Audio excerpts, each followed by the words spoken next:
Also, you can curse or do whatever as long as it's, not distasteful. I know how you guys speak down there. Oh, well, it's not really me. It's mostly like my other teammates. It's not me. Oh, you're the good boy. Yeah, for sure. All right. Hey, everyone. I'm joined with Biopanther, the successful top laner here in their matchup against Unicorns of Love of Pentanet. Congrats, man, on the win. What was that match like for you, brother? For me, it was actually really good. Like, I was really happy with like the win, but I was actually kind of disappointed of how we like actually played the macro. Because for us, like, we could have played the game much cleaner and like actually closed out the game, but we really stalled it out because they had like a poke comp, but we had like base timings that really ruined our tempo. So if we actually got into their jungle and played the macro really quickly off our resets, we could like honestly just sit in the jungle and not like allow them to play. So I'm like disappointed in that way, but I'm really happy that we got the win. So we still have like the contention to get out like the group. So yeah. So yeah, Pablo said the same thing in his post-game interview on the broadcast. Closing out the game earlier, does that mean playing more aggressive in terms of getting your vision so that you could choke them out? Is that what the next step is in your next couple of matches tomorrow? Yeah, and also just fixing our lane assignments. A lot of our lane assignments are like really poor, and then like we really waste a lot of time just getting like this extra wave when we could just give it to the other lane. Because I kind of like got choked out for like a lot of waves, so I had to like walk around in the jungle and not do much because my mid laner would take the waves. So like we just have to clean this up so then everyone has like a place in like the game and doesn't feel like they're just falling behind. So that's just my point of view for sure. Draft went down. One thing that popped out to a lot of people's minds was Morgana getting given over to you guys. Not the first pick. They go with the Udyr. Was that a surprise to you, or is that expected? I think it's very surprising. I feel like Morgana is just a higher prior champ because like she works really well with like most of the meta like champs as well. But like she just power like clears and she has so much threat on a lot of champs. If she lands one binding, it's practically over. So like for me, like it's really weird because like Udyr is like if you want to play like for like the facilitator and tank jungler, but I feel like Morgana is just more useful in like most of the games. So yeah, it's kind of weird.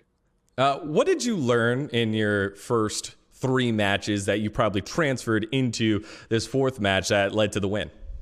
Well, for us, we wanted to have more agency in the games because a lot of our like comps had like we had like Cog Lulu and we had like one source of engage.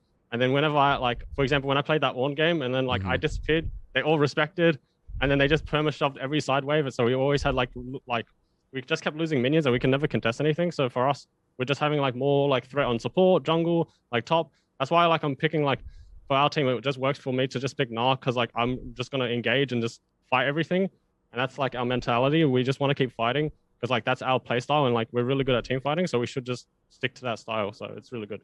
Yeah, you got a couple of monstrous engages off that won the team fight. I was watching in Dom's stream, and we were popping off on like the big flank where you're able to like 3-man gnar people at the wall. It was fucking sick. Yeah. So like, what were those moments like in the comms? Is everyone calm, cool, collected, or is everyone popping off here? Oh, well, everyone was popping off. For me, like I'm more like the calm. I'm just like, oh, we after that we just reset, like play for like this quadrant and play for bot side. Like I'm more of like I just keep the control of the comms, and like for my team they're like the more emotional hypey, and they like that they create the plays because they gain a lot of confidence off that emotion. So for me, like I'm just like the cool-headed like calm person, and I just want to like gain control and like make sure we close out the game properly. Even if like the play was really good, it's just like we need to play the game properly to win this game. So. Speaking of that, does that come from your experience being on going to Worlds before your international experience? Obviously, you won the split back in 2018. Like, what makes you the calm, cool, collected guy? Well, for me, it's like I like it's mostly personality, but for me, it's just like I want to like make sure that the team has like a level-headed because at the end of the day, like we make one team fight, but we have to end the game. Like we win that team fight, it just doesn't matter like if we just mess up the next rotational play. So. We have to like keep control, and that's like for me like the most important thing because like we can't just be all like super emotional about the game because we might lose track of how we want to win and like our game plan like getting into the game. So like that's my role, and I feel like it's super important to always have that person, whether it doesn't matter what role. I just feel like it's really good. For sure. For sure. And I mean, from talking to you and knowing how your teammates are, I can only imagine how beneficial that is. What is the experience that you bring being kind of like, maybe not the oldest player playing on the squad, but one of the few players that has had international experience compared to someone like Praedyth or even like Pabu, who's gone internationally but never played on a squad internationally? Sure. I think it's just like, I bring the ideas of like, for example, like there's a lot of like discussion about like how we want to like approach games and like play stuff, and that's like my role is like I want to play to our team's strengths, and like if we're not good at like, for example, playing topside or playing like that type of style, I just want to play for me to like facilitate, and like that's just for me, like we want to be the best team possible, so we stick to our style, and that's really important, just to be able to like, if we can't be flexible, just be the best that we can be at what we are.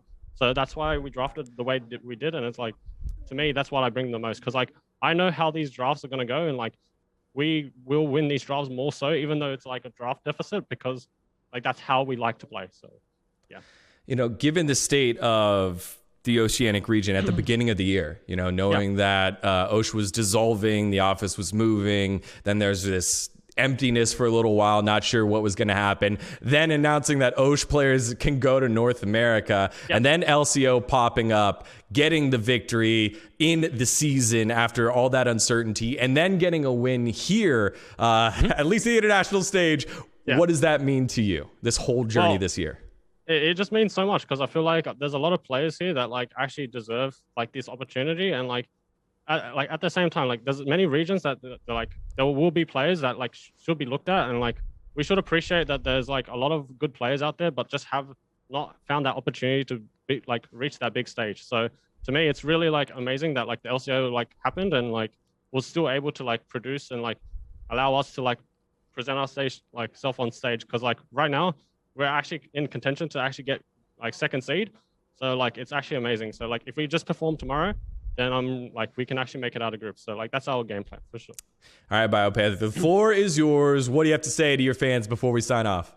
Well, thank you so much for like supporting us always. Like the last few days have been really poor, but like this is a really good like win for us, and like it's a good confidence boost, because our team is very based on confidence. So it's just amazing, and I hope these games are like enjoyable for you guys to watch, and I'll do my best to like keep performing for tomorrow. Congratulations on your win today. Best of luck tomorrow in your gauntlet series. Thank you so much. Thank you.